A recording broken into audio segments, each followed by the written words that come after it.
ఓం శ్రీ సాయినాథాయ నమః. శ్రీ సమర్థ సద్గురు సాయినాథ్ మహారాజ్ की జై.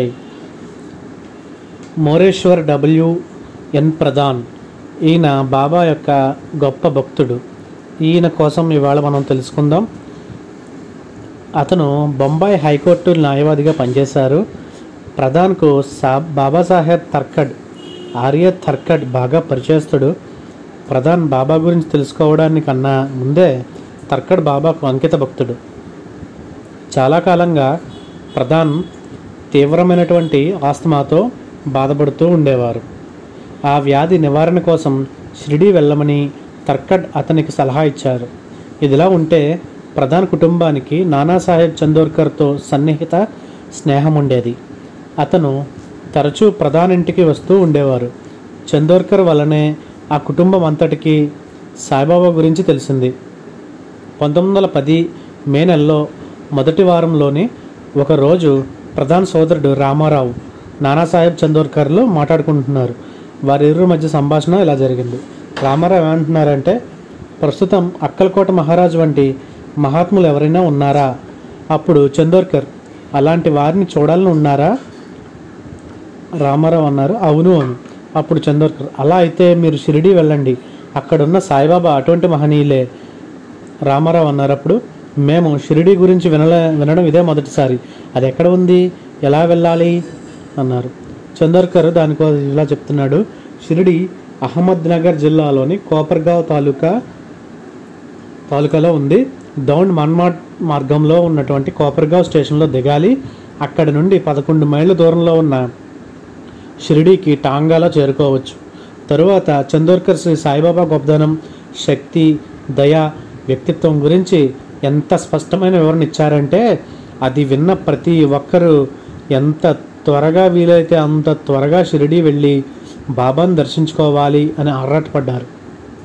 ఆ మరుసటి రోజే ప్రధాన స్నేహితులు, బంధువులు సుమారు 14 మంది ఒక బృందంగా ఏర్పడి షిరిడీకి ప్రయాణమయ్యారు. వాళ్ళు తమతో పాటు ప్రధాన్ను కూడా తీసుకుని వెళ్ళాలని అనుకున్నారు. కానీ అతడు ఆ సమయంలో ఇంట్లో లేనందున వాళ్ళు అతని భార్యతో చెప్పి బయలుదేరారు. అతడు ఆ రోజున తన తల్లి వద్దే ఉన్నాడు. ఆమె వాళ్ళ ప్రయాణం గురించి అతనితో చెప్పింది. అప్పుడు అతడు అజ్ఞానంతో, బాబా నిజమైన సాధువో కాదో ఎవరు చెప్పగలరు అని అన్నారు.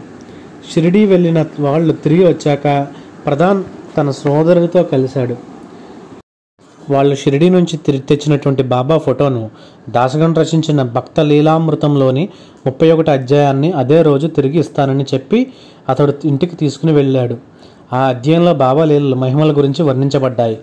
అతడు తన భార్యకు తన బాబా యొక్క ఫోటో చూపించి 31 అధ్యాయాన్ని బిగ్గరగా చదివి వినిపించాడు. అది అతను ఎంతగానో ప్రభావితం చేసి అతనిలో గొప్ప మార్పు తెచ్చింది. బాబా విషయంలో తన తల్లి వద్ద వ్యక్తపరిచినటువంటి సందేహాన్ని మాయమై బాబా నిజమైన సత్పురుషుడన్న వంటి నమ్మకం ప్రధానికి ఏర్పడింది. అతని భార్య శ్రీమతి చోటూబాయి ఇంకా ఎక్కువగా బాబాను విశ్వసించింది. అతడు ఆ ఫోటోను, పుస్తకాలను ఈరోజు తిరిగి ఇచ్చేయాలని ఆమెతో చెప్పాడు. కానీ ఆమె బాబాను అది కూడా గురువారం నాడు దూరం చేసుకోవడం ఇష్టపడక వాటిని ఆ రోజు తిరిగి ఇవ్వద్దని పట్టుబట్టింది. దాంతో ప్రధాన్ వాటిని తిరిగి ఇవ్వకుండా తన వద్దే ఉంచుకున్నాడు. అలా 3 రోజులు గడిచాక 4వ రోజు అతని సోదరుడు వాటి కోసం కబురు పంపగా వాటిని తిరిగి ఇవ్వక తప్పింది కాదు ప్రధానికి. ఆ తరువాత ప్రధాన్, అతని భార్య బాబా దర్శనం కోసం తప్పించిపోసాగారు. కానీ అందుకు పరిస్థితులు అనుకూలంగా లేవు. కారణం, ఆయన వదిన నిండు గర్భంతో ఉండగా భర్తని పోగొట్టుకుంది. మగ సంతానం లేనటువంటి ఆమెకు ఈసారి తప్పక మగపిల్లవాడు పుడతాడని వాళ్ళంతా ఆశగా ఎదురు చూస్తున్నారు. ఆమెకు ఏ రోజైనా కాన్పు జరిగే అవకాశం ఉంది. కాబట్టి ఇంటికి ఎవరైనా మగదిక్కైన ప్రధాన్ ఊరు దాటితే ఎక్కడికి వెళ్ళలేని పరిస్థితి. కానీ ప్రధాన్ త్వరగా బాబా దర్శనం చేసుకోవాలని అతని భార్య, ఆమె సోదరి ఆరాటపడ్డారు. అందువలన వాళ్ళ బంధువుల బృందం షిరిడి నుంచి తిరిగి వచ్చినటువంటి 15 రోజులకు, అంటే 1910 మే నెలాఖరున ప్రధాన్ షిరిడీకి బయలుదేరారు. చందోర్కర్ ఎంతో ఆదరంతో తన 2 పిల్లలు బాబులను అతనికి తోడుగా పంపాడు. అతడు బయలుదేరే ముందు 3-4 బంగారు నాణాలను కొని కొన్ని కరెన్సీ నోట్లను తన దగ్గర పెట్టుకున్నాడు. బాబా దక్షిణ అడిగితే వెండి నాణాలు ఇవ్వాలన్న ఉద్దేశ్యంతో అతడు ఒక నోటు మార్చి 20 వెండి నాణాలు వెండి రూపాయి నాణాలను సిద్ధంగా పెట్టుకున్నాడు. వాళ్ళు కోపర్గావ్లో దిగ్గానే అక్కడ మమ్మల్తదారు సాదరంగా స్వాగతం పలికారు. తర్వాత వాళ్ళు గోదావరిలో స్నానమాచరించి టాంగాలో షిరిడీ బయలుదేరారు. బాబా వారి కోసం ఎదురు చూస్తున్నారా అన్నట్టుగా లెండి తోట వద్ద నిలబడి ఉన్నారు. వెంటనే వాళ్ళు టాంగా దిగి సాయి మహారాజ్కు సాష్టాంగ నమస్కారం చేసి తర్వాత వాళ్ళు సాటేవాడలో బస చేశారు. అక్కడ వాళ్ళకి రావు బహదూర్ సాటే, నోల్కర్ వీళ్లతో పరిచయం ఏర్పడింది. కొంతసేపటి తర్వాత ప్రధాన్ తనతో పాటు తెచ్చుకున్నటువంటి పూలు, పూలమాలలు, పండ్లు తీసుకుని బాబా దర్శనం కోసం మసీదుకి వెళ్ళారు. అతడు బాబాకు పూలమాలను వేసి తనతో తీసుకువెళ్లాల్సిన కానుకలు సమర్పించుకున్నాడు. బాబా ముఖంలోని కళ్ళల్లోని చూస్తూనే ప్రధానకు వారి గొప్ప మహాత్ములను నమ్మకం దృఢపడింది. అంతటి మహనీయుని దర్శించుకునే అవకాశం ఇచ్చినందుకు అతడు తన మనస్సులోనే భగవంతునికి కృతజ్ఞతలు తెలుపుకున్నాడు. వెంటనే బాబా అతని నమ్మకాన్ని పరీక్షించదలిచి అతన్ని దక్షిణ అడిగారు. అతడు దక్షిణగా ఇవ్వడానికి సిద్ధంగా ఉంచుకున్నటువంటి వెండి రూపాయలకు బదులుగా ఒక బంగారు నాణాన్ని బాబా చేతిలో పెట్టారు. బాబా ఆ నాణాన్ని మొదటి జార్జి బొమ్మ ఉన్న వైపుకు, తరువాత బొరుసు వైపుకు తిప్పి చూశారు. అలా 3 సార్లు చేశారు. ఆ 3 సార్లు ఇదేమిటి అని నోల్కర్ని అడిగారు. అతడు బాబా అది గినియా అని చెప్పారు. అప్పుడు బాబా దీని విలువ ఎంత అని అడిగారు. అందుకు అతడు 15 రూపాయలు అని చెప్పారు. బాబా ఆ నాణాన్ని ప్రధానికి తిరిగి ఇచ్చివేస్తూ ఇది నాకొద్దు, దీన్ని నీవే ఉంచుకొని నాకు 15 రూపాయలు ఇవ్వు అన్నారు. అతడు దానికి అందుకుని పర్సులో పెట్టుకుంటుండగా నోల్కర్ అది బాబా హస్త స్పర్శతో పునీతమైనటువంటి నాణ్యం, దానిని ఇతర నాణాలతో కలపకుండా విడిగా భద్రపరచుకో అని చెప్పారు. అతడు అలాగే చేసి 15 వెండి రూపాయల నాణాలను బాబాకిచ్చారు. బాబా వాటిని మరలా లెక్కించి ఇక్కడున్న 15 రూపాయలే, మరో 5 రూపాయలు ఇవ్వు అన్నారు.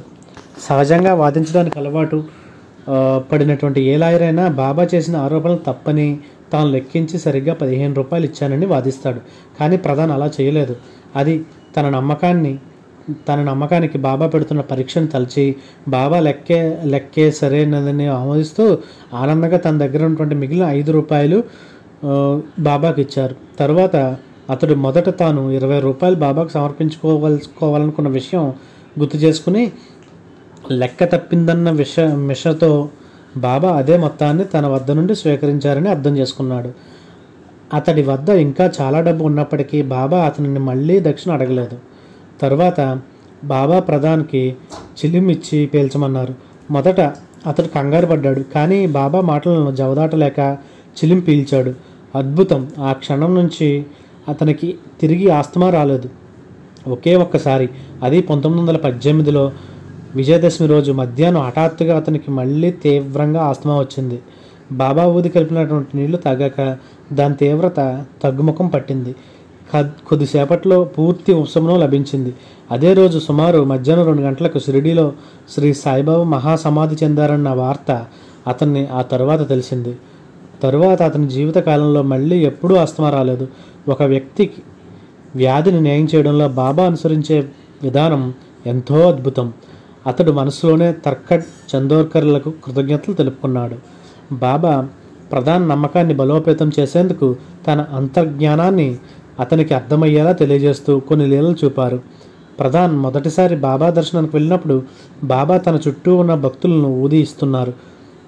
దూరంగా నిలబడి ఉన్న ప్రధాన్ చూసి బాపు అని సంబోధిస్తూ సైగ చేసి దగ్గరకు రమ్మని పిలిచారు. అతడు వెళ్ళగా బాబా 2 లేదా 4 రోజుల్లో అంతా బాగైపోతుందని ఊది ఇచ్చారు. ఊది తీసుకుని అతడు బయటకు వచ్చాడు. బాబా అతనిపై చూపినటువంటి ఆదరాభిమానాలకు నోల్కర్, శ్రీమతి జోగ్ మొదలైన భక్తులు ఆశ్చర్యపోయారు. నోల్కర్ ఆనందంతో ప్రధాన్ను ఆలింగనం చేసుకున్నారు. ఐశ్వర్యాన్ని, బంగారాన్ని, కుటుంబ హోదాను బాబా ఏమాత్రం లెక్క చేయరన్న విషయం అందరికీ బాగా తెలుసు. కనుక బాబా ప్రత్యేకమైనటువంటి అభిమానం పొందడానికి ఏ సద్గ్రంథాలు పారాయణం చేశారో తెలుపమని శ్రీమతి జోగ్ ప్రధాన్ను అడిగింది. అతడు తాను చేసినటువంటి సద్గ్రంథం అధ్యయనాలు పారాయణాలు ఏమీ లేవని వినమ్రంగా బదులిచ్చారు. మరుసటి రోజు షిరిడి నుండి తిరుగు ప్రయాణం అవ్వాలని అనుకున్నాడు. ఆ విషయంపై అతడు బాబాను అనుమతి కోరాడు. బాబా అందుకు నిరాకరిస్తూ తమదైన ప్రత్యేక రీతిలో రేపు వెళ్ళు అన్నారు. ప్రతిరోజు అలానే చెప్తూ అతడిని 8 రోజులు షిరిడీలోనే ఉంచేశారు బాబా. ఆ సమయంలో అంటే 3వ రోజు అతడు సాయిబాబాకు ప్రత్యేకంగా విందు ఇవ్వదలిచి విందులో ఏ పదార్థాలు ఉండాలో ఎవరెవరిని ఆహ్వానించాలో తెలుపమని బాబాను ప్రార్థించారు. ప్రత్యేకించి అతిథుల కోసం విందులో పూరన్ పోళీలు ఉండాలని, తమకు అభిమానపాత్రుడైనటువంటి దాదా కేల్కర్ మేనలుడు బాబు ఆయనను తప్పకుండా ఆహ్వానించాలని బాబా చెప్పారు.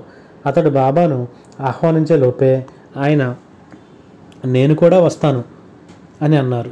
మరుసటి రోజు ప్రధాని బాబా చెప్పినట్లుగానే విందు ఏర్పాటు చేసి బాబాను ఇతర భక్తులను ఆహ్వానించారు. అందరూ వచ్చి కూర్చున్న తర్వాత పళ్ళాల్లో పదార్థాలన్నీ వడ్డించారు. ప్రత్యేకంగా బాబా కోసం ఒక పళ్ళెంలో వడ్డించారు. ఒక కాకి వచ్చి బాబా కోసం ఉంచబడినటువంటి ప్లేట్లోని ఒక పూరన్ పోళీని పట్టుకుపోయింది. ఆ రూపంలో బాబానే తనకు ఇష్టమైన పూరన్ పోళీ ఆరగించారని భక్తులంతా జై జయ ధ్వానాలు చేశారు. ఆ రోజు మధ్యాహ్నం బాబా తన శరీరంలో పార్శ్వభాగాన్ని చూపిస్తూ ఈ భాగం అంతా విపరీతంగా నొప్పిగా ఉంది, కానీ 3-4 రోజుల్లో తగ్గిపోతుంది అని అన్నారు. బాబా చూడడానికి ఆరోగ్యంగానే ఉండడం వలన పై మాటల ద్వారా వారు చెప్పదలుచుకుందేమిటో అర్థం చేసుకోవడానికి ప్రధానకు శక్తి మించిన పని అయింది. అతడు బొంబాయికి చేరుకున్నాక బాబా మాటల్లో మర్మం బహిర్గతమైంది. తరువాత ఒక గురువారం నాడు పెద్ద సంఖ్యలో అన్న సంతర్పణ చేసేందుకు బాబా హుండీ పెట్టి వంట చేస్తున్నారు. వారందరూ భక్తుల్ని తరిమివేసి ఒంటరిగా ఉన్నారు. ఆ సమయంలో ప్రధాన్ చందోల్కర్ పిల్లలు బాబులను అక్కడికి వెళ్తుంటే చూస్తున్న వారంతా ఆశ్చర్యపోయారు. వాళ్లకు ప్రత్యేక దర్శనం ఇవ్వడానికే బాబా భక్తులందరినీ బయటకు పంపించేశారని అన్నట్లుగా బాబా కోప్పడిపోగా వాళ్ళిద్దరిని సాదరంగా ఆహ్వానించారు. కొద్దిసేపటికి బాబా చిన్నగా ఏదో పాడుతున్నారు. బాబా ఆ పాటను 3వసారి పాడుతున్నప్పుడు కాయరే ఆపలా కాయహు మనావే శ్రీరామ జయ జయ రామ అని ప్రధానికి వినిపించింది. ఒక్కసారిగా అతడు భావోద్వేగానికి లోనై బాబా పాదాలపై తన శిరస్సు ఉంచాడు. అతని కళ్ళు నుండి ఆనంద బాష్పాలు పెళ్లిబీకాయి. బాబా పలికినటువంటి పలుకులే అతని కులగురువైనటువంటి హరిభువ అతనికి ఉపదేశించిన మంత్రం. హరిభువ తాతగారైనటువంటి ఆత్మారాం భువ ప్రధాన్ ముత్తాత గారి గురువు. వీరి పూజ కొరకు ముంబై ఠాకూర్ ద్వార్లో ఒక దేవాలయం నిర్మింపబడి ఉంది. ఆ మంత్రాన్ని ఆయన చాలా కాలం నిర్లక్ష్యం చేశాడు. ఈ విధంగా గురువు ఉపయోగించిన మంత్రం పట్ల బాబా అతనిలో శ్రద్ధను గౌరవాన్ని పునరుద్ధరింపజేశాడు. తాను అడగకపోయినా తన ఆధ్యాత్మిక వికాసం కోసం ఎంతో శ్రద్ధ కనపరుస్తున్న బాబాకు అశ్రునయాలతో కృతజ్ఞతలు సమర్పించడం కన్నా తాను చేసేదేమీ లేదని అనుకున్నాడు ప్రధాన్. తన పట్ల బాబాకున్నటువంటి ప్రేమ అతనిని బాగా ఆకట్టుకుంది. తరువాత బాబా హుండీ దగ్గర నిలబడి ఉడుకుతున్నటువంటి వంటకాన్ని సమంగా కలిసేలా గరిటెతో కాక తమ చేతితో కలియబెట్టారు. చేతితో కలియబెట్టినప్పటికీ బాబా చేయి కాలలేదు, బొబ్బలెక్కలేదు. అది చూసి ప్రధాన్ ఆశ్చర్యపోయాడు. అకస్మాత్తుగా మధ్యాహ్నం ప్రధాన్ బాబులను బాబా లెండికి తీసుకుని వెళ్ళారు. సాధారణంగా వారు లెండికి వెళ్ళే సమయం కాదది. అక్కడ బాబా కొన్ని గుంటలు తవ్వి ప్రధాన్ చేతికి కొన్ని మొక్కజొన్న విత్తనాలు ఇచ్చి ఆ గుంటలో పెట్టించి వాటిపై మట్టి కప్పి నీళ్లు పోయమన్నారు. తరువాత వాళ్ళు మసీదుకు తిరిగి వచ్చారు. ఆ లెండి తోటలోనే 7-8 సంవత్సరాల తర్వాత బాబా సమాధి చెందిన వెంటనే ప్రధాన్ కొనుగోలు చేసి సంస్థానం ఏర్పడ్డాక దాని సంస్థానానికి అప్పగించారు. ప్రధాన్ బాబులను వారం రోజులు షిరిడీలోనే ఉంచిన తర్వాత వాళ్ళు తిరిగి వెళ్ళడానికి బాబా అనుమతి ఇచ్చారు. అప్పుడే తీవ్రమైనటువంటి గాలివాన చెలరేగి 15 గంట వర్షం పడింది. వర్షం ఇలాగే కొనసాగితే నదులు వాగులు పొంగుతాయి. అప్పుడు మేము బొంబాయి వెళ్ళడానికి కష్టమవుతుంది. బాబా తిరిగి వెళ్ళడానికి అనుమతి నివ్వరేమో అని భయపడ్డాడు ప్రధాన్. అప్పుడు బాబా ఆకాశం వైపు చూస్తూ, ఓ భగవంతుడా, ఇక వర్షాన్ని చాలించు, నా బిడ్డలు ఇళ్లకు వెళ్ళాలి, వాళ్ళని సుఖంగా వెళ్ళని అన్నారు. వెంటనే వర్షం తగ్గుముఖం పట్టింది. ప్రధాన్ తన మదిలో మెదిలే ఆలోచనలన్నింటినీ బాబాకు తెలుసునని అనుకున్నాడు. తరువాత వాళ్ళు వెళ్ళడానికి బాబా అనుమతి ఇచ్చారు. అప్పుడు బాబా చందోర్కర్కు ఒక పళ్ళెం తెచ్చి బాబా పాదాల కింద ఉంచాడు. తరువాత బాబా నీటిలో బాబా పాదాలు కడిగి ఆ తీర్థాన్ని ఇంటిలో వాడుకునేందుకు సేకరించాడు. ఆ విధంగా చేయడం షిరిడీలో అప్పుడున్న పద్ధతులకు విభిన్నమైనది. అప్పటి వరకు ఊది మాత్రమే ఇంటికి తీసుకువెళ్లేందుకు ఆమోదించేవారు. పాదతీర్థం ఆరతి సమయంలో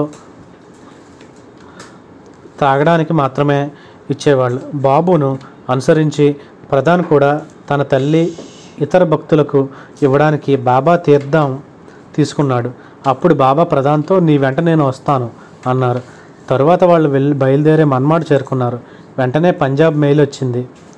నిజానికి వాళ్ళ వద్ద 3వ తరగతి రైలు టికెట్లు ఉన్నాయి. అవి తర్వాత వచ్చే రైలు ఎక్కడానికి మాత్రమే పనికొస్తాయి. ఆ టిక్కెట్లతో మెయిల్ ఎక్కడానికి రైల్వే నిబంధనలు ఒప్పుకోవు. కానీ ఆనందంలో వాళ్ళు అవేం పట్టించుకోకుండా మెయిల్ ఎక్కి చేరవలసిన సమయానికన్నా 4-5 గంటల ముందే బొంబాయి చేరుకున్నారు. ప్రధాన్ ఇంటికి చేరుకోగానే తన తల్లికి పక్షవాతం వచ్చిందని తెలిసింది. షిరిడీలో బాబా తన శరీర పార్శ్వభాగం అంతా బాధిస్తున్నప్పుడు చెప్పినటువంటి సమయంలోనే బొంబాయిలో ఉన్నటువంటి ప్రధాన్ తల్లికి పక్షవాతం వచ్చింది.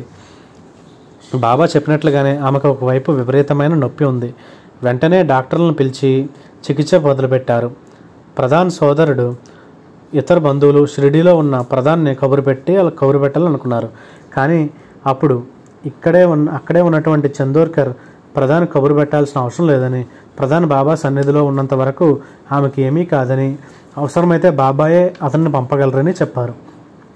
ప్రధాన్ షిరిడీ నుండి బయలుదేరినటువంటి రాత్రే బొంబాయిలో అతని తల్లికి చికిత్స చేస్తున్న డాక్టర్ ఆమెకు జ్వరం చాలా ఎక్కువగా ఉందని, ఆమె ప్రేవులు బిసుగుపోయి ఉన్నాయని, పరిస్థితి ప్రమాదకరంగా చేరుకుందని చెప్పారు.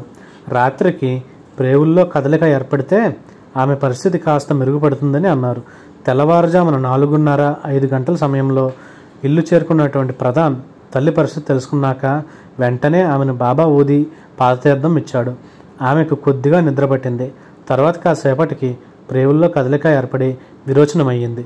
దీంతో జ్వరం తగ్గిపోయింది. డాక్టర్ వచ్చి పరీక్షించి ఆమె పరిస్థితి మెరుగుపడిందని, కోలుకుంటుందని చెప్పారు. బాబాకు ఇవన్నీ ముందుగా తెలిసే తమ సంకల్పాలను సారం వాళ్లను ఊదీ తీర్థంతో షిరిడీ నుండి పంపి మన్మాడులో పంజాబ్ మెయిల్ అందేటట్లు చేసి సరైన సమయానికి ఇంటికి చేర్చారని ప్రధాన్కి అర్థమైంది. అంతేకాదు, అతడు షిరిడీలో ఉన్నప్పుడు బాబా అతనిని దగ్గర పిలిచి ఊది ఇచ్చి 3-4 రోజులు అంతా బాగైపోతుంది అన్న మాటలకు బట్టి తన తల్లి 4 రోజుల్లో కోలుకుంటుందని కూడా అతను గ్రహించి బాబా చర్యలు నిగూఢాలు, వారి లీలలు అద్భుతాలు అని అనుకున్నారు. బాబా చెప్పినట్లుగానే అతని తల్లి 4 రోజుల్లో పూర్తిగా కోలుకొని సంపూర్ణ ఆరోగ్యంతో 4 సంవత్సరాలు జీవించింది. ఆమె చనిపోయేంత వరకు 2 సంవత్సరాల ముందు షిరిడీ వెళ్ళి బాబాను దర్శించి వారి ఆశీస్సులు పొందింది. ప్రధాన్ ఇంటికి తిరిగి వచ్చిన రాత్రి అతని వదినకు ఒక కల వచ్చింది. ఆ కలలో కఫ్నీ ధరించి తలకు గుడ్డ కట్టుకున్నటువంటి ఒక పకీరు వారింట్లో ఉన్నట్లు ఆమె చూసింది. అది విన్న ప్రధాన్కు తాను షిరిడీలో బాబా వద్ద అనుమతి తీసుకున్నప్పుడు నేను మీ వెంట వస్తాను అన్న బాబా మాటలు నిజమయ్యాయని తలిచింది. దీనితో బాబా తమ ఇంట్లో ఉన్నారని ఆయన అనుకున్నాడు. తరువాత అతని కుటుంబంలోని వారందరూ బాబాను దర్శించి వారి ఆశీస్సులు పొందారు. ఒక రాత్రి ప్రధాన్ తల్లిగారింట్లో అద్భుతమైన కీర్తన నిర్వహించాడు దాసగణం.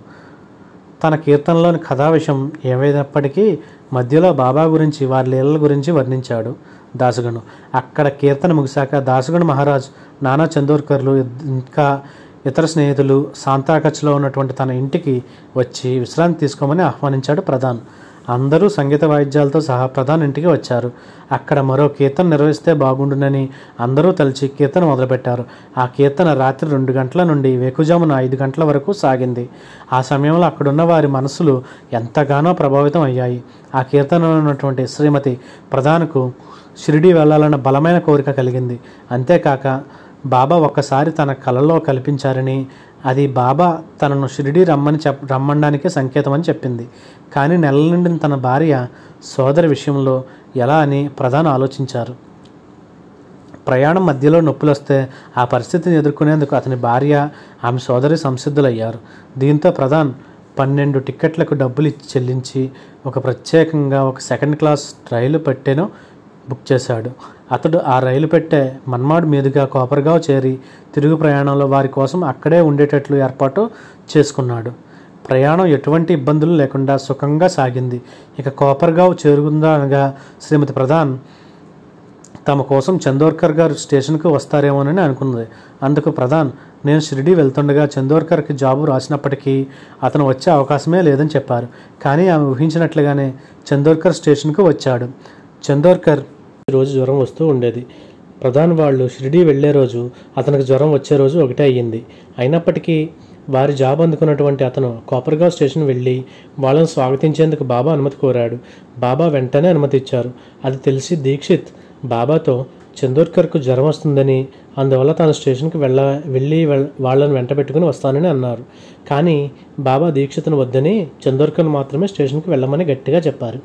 చందోర్కర్ స్టేషన్లో ప్రధాన కుటుంబాన్ని కలిసి ఘనమైన ఏర్పాట్లు చేశాడు. స్త్రీలకు సౌకర్యంగా ఉండే వసతి కల్పించారు. వాళ్ళంతా గోదావరి స్నానం ఆచరించి క్షేమంగా షిరిడీ చేరుకున్నారు. చందోర్కర్ అంత శ్రమ తీసుకున్నప్పటికీ ఆరోగ్యపరంగా అతనికి కొంచెం కూడా ఇబ్బంది కలగలేదు. అంతేకాదు, ఆ రోజు నుండి అతనికి మళ్ళీ జ్వరం రాలేదు. ఓం శ్రీ సాయినాథాయ నమః. శ్రీ సమర్థ సద్గురు సాయినాథ్ మహారాజ్ కీ జై.